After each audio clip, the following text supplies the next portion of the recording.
Hello again. Right, so today's video, I just was talking with a friend this morning, and I just felt this throughout during our conversation. I just suddenly had this sense of like, oh, I need to speak about this at last, and it's regarding welfare, receiving welfare and welfare recipients, and the illusions that surround it. Like where you look, there's, that classic example of where people point the finger and say, you know, people who receive all of these all the welfare money, they're just dole bludgers, they're just using the system, they're bleeding the system dry, we're paying for their freedom and everything. And that's all smoke and mirrors. So what I'm going to do is I'd like to share with you my story, because it's just best to go from, own it and come from my own perspective.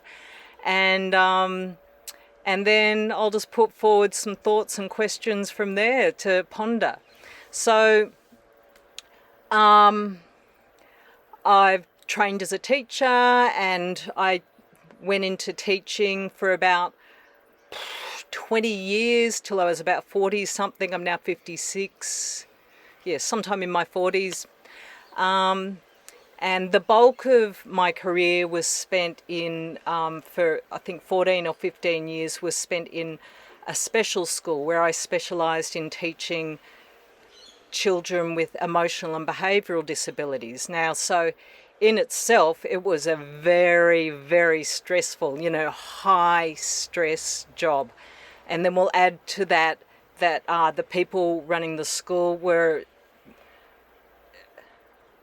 almost psychopathic. Like, I'm talking a teacher died under their watch and everything. Not directly their fault, but from not having enough support for the staff, an inexperienced teacher in the field, and he couldn't handle a high stress situation, and he was murdered, not by a student, I'll add. But so that's just an example of the level of disregard, and they never learnt the lesson from that ever. And they've lost their positions teaching, of running the school. They were the founders of the school. Everything, everything's been exposed. But I was like this long-suffering fool who stuck it out. So, teaching the children, which were truly, it was just such a passion. I love teaching those children. But then also, trying to hold the balance for these psychopathic people who were just out of control. And because I was pretty much the only person who would really sort of stand up to them and everything, and also I hadn't developed the skills on not how to not take in the sort of attacks they were levelling out at me all the time, it took its toll. If you can imagine 15 years of sustained psychological abuse, I was on the receiving end of it. It manifested physically as a brain tumour. I had a brain tumour, and that was surgically removed, but it was a massive tumour, and it left me with a whole bunch of endocrine issues. So I've got a very sensitive endocrine system, and but when it came to I did hit a burnout point, and at that burnout point, I was the brain tumour had been removed, but the physical issues still remained. And so, I was on the brink of death again, and physical death and mental death, soul death. I was ready to go and check out. But I fought back. I left the school finally, and, began on my healing path. So, just letting my pussycat off a chain. So anyway, I began my healing journey, and I had to go onto basic welfare. I'm in Australia, and and was receiving payments, but I was going through a whole bunch of medical issues at the same time, and I just, it was eventually the people in the welfare office, they said, look, do you want to apply for a disability pension, which is it's more of a, a safety net for people who have clearly long-term issues that they're needing to attend to. So some might say that mine was sort of very minor, and especially now that I've gone through so much healing.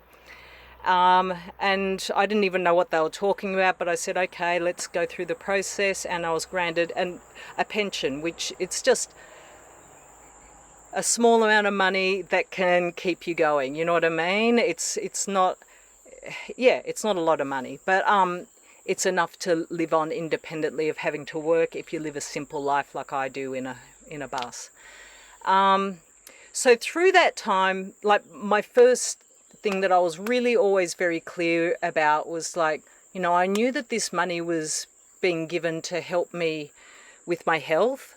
So I invested and I still do, so much energy and time into healing my psychology and my physical body. My physical body had to take priority, and it's still been an ongoing thing. But yeah, I've just invested all my time and energy into healing and, being very proactive for my well-being.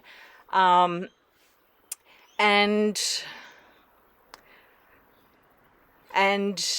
also, I've also used, the more well I've become, particularly in my mind, I've used a lot of my energy and time into being of service in different ways. I give a lot and I find ways to do what I can do, and I don't really need to list them all here, but I'm not like a sit back and just do nothing sort of person. I'm very, very active in service.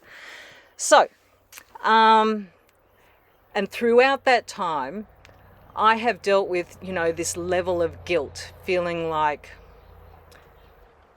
because there is this projection that comes through a lot of people, even people I know personally, where they have an attitude that anyone who receives welfare, and particularly someone like myself, where they look at me and, they just, you can't see what the problem is.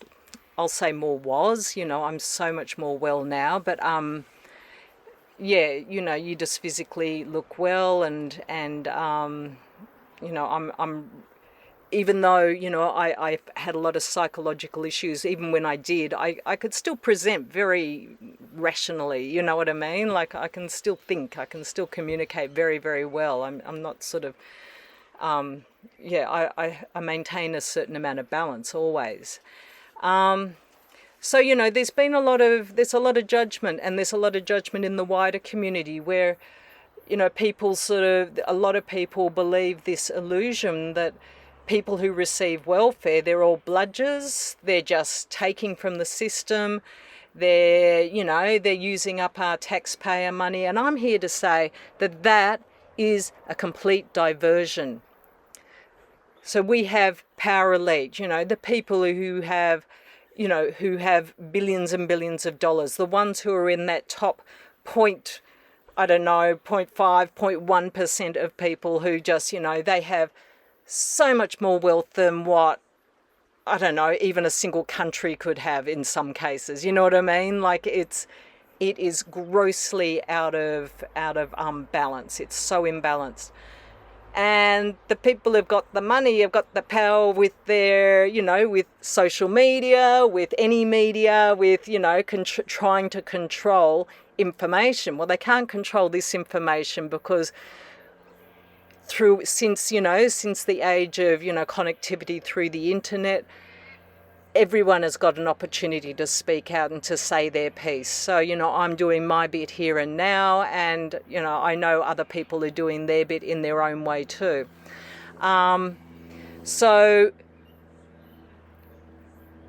these are the ones who've created the illusion of saying, like pointing the finger at, like, these dirty dole bludgers. All they do is, they take money and they sit back and they smoke pot and drink alcohol and cigarettes and whatever. And anyway, like, if people do that, whatever, like, just maybe we need to stop and have a look at why people need to check out, why people are doing this. And also, I'm going to add to this that there are some people who hang on to being sick because that sickness is what gives them that pension, gives them that money so that they don't have to work. And the thing is, for me, I'm finally at a point where I totally, I accept it, I really accept this money, and I accept that, I deserve it. And the way I think for myself, and I think, I reckon other people might see this for themselves too, I don't know. But the way I think for myself, I think, I was so messed up psychologically, so burnt out that I didn't have the wherewithal, and I'm talking for years and years and years, to manifest the headspace and the emotional space to actually go about seeking any compensation for what happened. I never got any workers' compensation. I could have got, a whole bunch of insurance money, like wage protection and so on. I didn't. I just had to cut it all off, I had nothing to do that. And by the time I even began to consider it, it was just, way too many years too late to go about it, and I didn't really feel like doing that. So partly I feel like, well, this small amount of pension that I've been receiving all this time, that's almost like, that's my compensation. Sure, it's come from a different source, but we don't have to be all so direct. I'm talking energetically here. And if you don't believe in reincarnation, you're going to think I'm a complete lunatic for saying this, but I'm saying it anyway. We have come from so many past lifetimes. We have reincarnated again and again. I remember some of my past lifetimes, and I have been a slave so many times, forced labour, all of that. I was in the Holocaust and, all of that. And I just think, well, after all those times of being a servant and a slave and not having any money, yeah, this is fair common sense as well. And again, it's not like justifying it for anyone to go, yeah, without sort of, working on themselves too, because the way I've seen it, I might have sort of gone through all of that sort of stuff in this lifetime and in past lifetimes, but I have used the time and the space that this small pension has given me to look after myself and get well. You know what I mean? It's like, I'm not going to let that sort of thing ever happen ever again. And I'm going to get myself well, and I'm going to share what I can with other people. So I think that completes what, I wanted to put out there, that let's stop. I'd encourage people to stop pointing the finger at people who receive welfare and point the finger in the direction at the ones who've been putting up the mirrors and directing them towards people who receive welfare payments. Let's just get it all in perspective and look correctly. Look where the imbalance really is. And you think your taxes, the small amount of taxes that go to someone on welfare, it's nothing compared to the taxes that are being dodged by these power elite. And someone else can say it all, and I think a lot of people already have exposed that. It's just like, it's not even worth me saying anything. That's not my field. Okay, we're done.